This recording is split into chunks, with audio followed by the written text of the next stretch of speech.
Maligayang pagdating sa Jeffersonville, Indiana. Narito isang liham mula sa kapatid ni si Joseph Branham sa Branham Tabernacle. Ngayon, narito si Brother Joseph. Minamahal na mananampalataya. Napakasarap sabihin, ako ay isang mananampalataya. Hindi sa isang credo. Ang salita, wala sa isang denominasyon. Ang salita, hindi kung ano ang sinasabi ng ibang tao, ngunit kung ano ang sinasabi ng salita. Hindi kami nagtatanong ng anuman. Pinaniwalaan lang namin ito. Anuman ang itsura nito o kung ano ang dapat sabihin ng sinuman tungkol dito. Tayo ay isang tunay na mananampalataya. Mayroon tayong espiritual na paghayag ng salita. Nakikita natin ang oras ng ating kinabubuhayan. Nakikita natin ang mensahe ng oras. Nakikita natin ang mensahero ng oras. Nakikita natin ang paghayag ng Diyos sa kanyang sarili, sa kanyang salita. Nakikita natin na walang iba, kundi ang mensaheng ito, ang mensahero, ang salitang ito. Ang tunay na mananampalataya ay walang naririnig kundi ang salita. Iyon lang. Pinagmamasdan niya ang salita. Hindi siya naghahanap ng walang butas. Hindi siya naghahanap ng walang gimmick. Siya ay naniniwala sa Diyos at iyon ay naayos na at siya ay patuloy nagpapatuloy. Kita mo, nandyan ang mananampalataya. Wala tayong ibang naririnig kundi ang salita. Ang salita na dumarating lamang sa propeta. Walang butas, hindi interpretasyon ng isang tao. Ang purong salita na binigkas at inilagay sa mga tape para sa nobya. Binuhay ng Espiritu ang salitang iyon sa atin at naging buhay sa pamagitan ng pananampalataya. Nakikita natin ito at pinaniniwalaan ito. Darating ang isang tunog mula sa langit na kukuha ng ganoong bautismo ng banal na Espiritu sa nobya. Naaalisin tayo nito mula sa lupa sa isang nakakarapturing na grasya. Ipinangako ito ng Diyos. Kami ay nililagay sa pagsubok sa lahat ng oras araw-araw. Sinusubukan ni Satanas na sabihin sa atin ang ating pagsubok at ang mga pagsubok ay ang pagpaparusa sa atin ng Diyos. Ngunit, purihin ang Diyos. Hindi, si Satanas ang gumagawa nito at pinahihintulutan ito ng Diyos.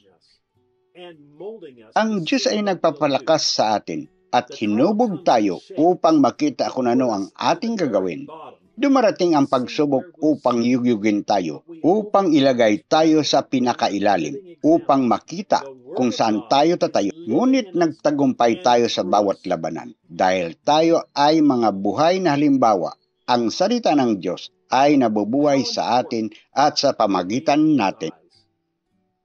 Gaano tayo kahalaga sa kanyang mga mata? Walang makakapalit sa iyo, gaano man kaliit. Sasabihin mo, ako ay isang may bahay lamang. Walang makakapalit sa pwesto mo. Ang Diyos sa kanyang dakilang ekonomiya ay itinakda ng gayon ang katawan ni Kristo sa kaayusan hanggang sa walang sinumang ang maaaring pumalit sa iyo.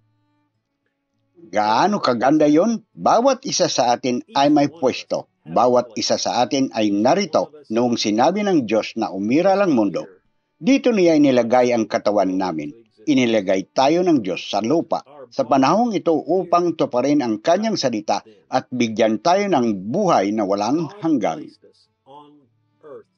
Kailangan gumawa ng desisyon ang bawat isa. Saan ka ninindigan sa salitang ito, sa mensaheng ito, sa mensahirong ito? Gaano kahalaga ang marinig ang salita na binibigkas sa mga tape?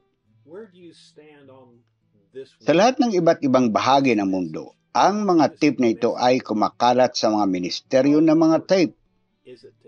Ito ay isang tape ministry na ipinadala mula sa Diyos sa kanyang nobya sa buong mundo. Ito ay nagsasabi sa iyo ng insakto kung saan ka, kung sino ka, at kung ikaw ay isang mananampalataya sa salita.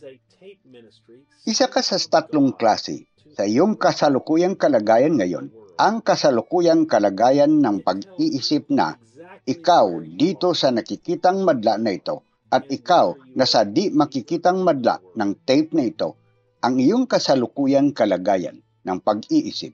Pagkatapos makinig sa tape na ito, ay nagpapatunay sa iyo kung ano ang klase ka.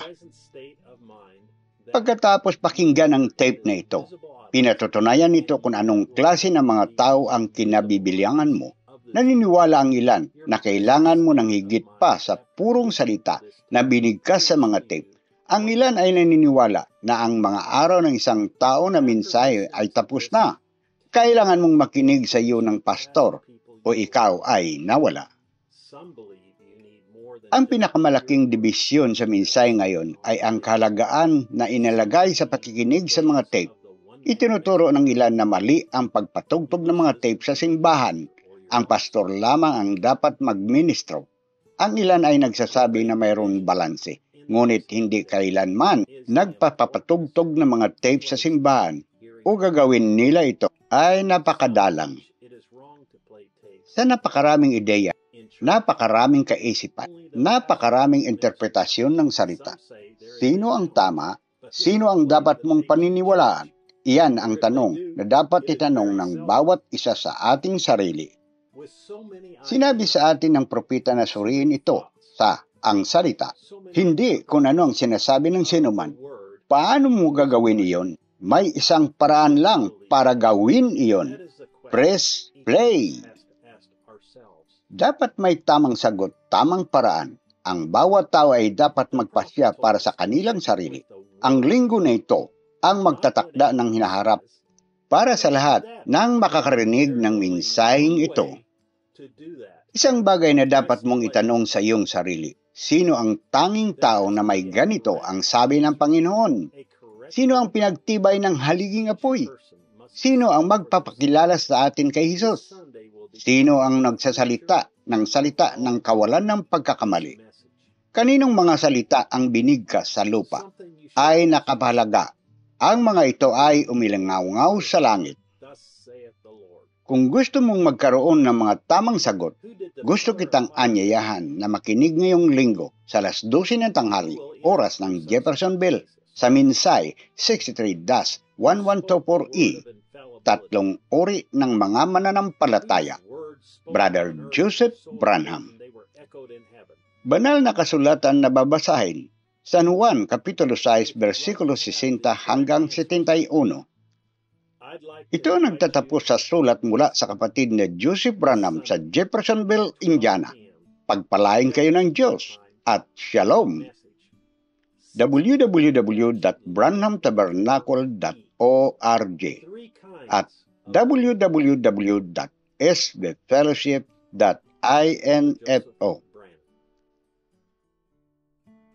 Scripture to read, St. John, chapter 6, verses 60 through 71.